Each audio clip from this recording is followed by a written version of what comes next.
Halo, Assalamualaikum semuanya. Perkenalkan, nama saya Sindarmayanti, NIM 2011-90356, mahasiswa dari Universitas Islam Negeri Sultan Taha-Saifuddin Jambi, Fakultas Tarbiyah Keguruan Prodi PAI. Baiklah, saya akan menampilkan sebuah video yang berjudul Dampak COVID-19 pada Pendidikan di Indonesia, Sekolah, Keterampilan, dan Proses Pembelajaran. Mari disimak.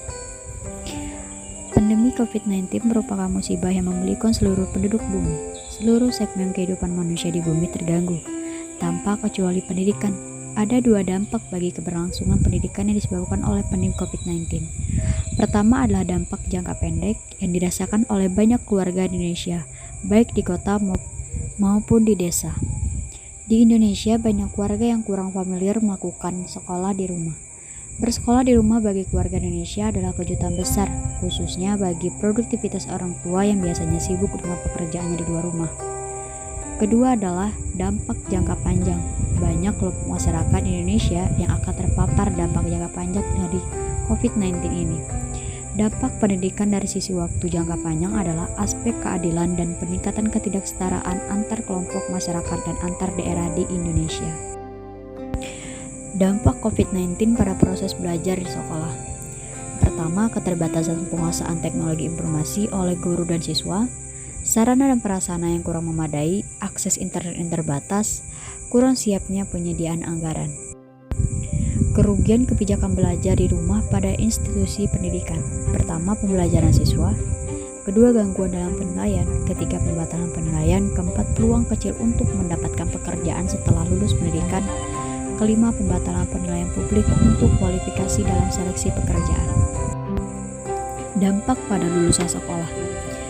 Dampak pertama, dampak langsung yang dialami oleh mereka adalah gangguan utama dalam penilaian akhir yang mestinya mereka dapatkan. Kedua, para mahasiswa maupun siswa yang tahun ini lulus mengalami gangguan pengajaran di bagian akhir studi mereka. Ketiga, persaingan di pasar kerja sangat gaduh dan berhimpit dengan para pekerja yang sudah mengalami putus hubungan kerja atau PHK dari perusahaan di mana mereka bekerja. Langkah strategis dan solusi bagi dunia pendidikan Indonesia. Dalam penanganan COVID-19 pada dunia pendidikan, seluruh stakeholders harus bahu-membahu membantu. Adapun hal-hal yang wajib dilakukan oleh semua stakeholders pendidikan adalah: yang pertama, pemerintah. Peran pemerintah sangat penting dan fundamental. Yang kedua, orang tua. Orang tua sebagai pendidik utama di rumah tangga harus menjalankan fungsinya.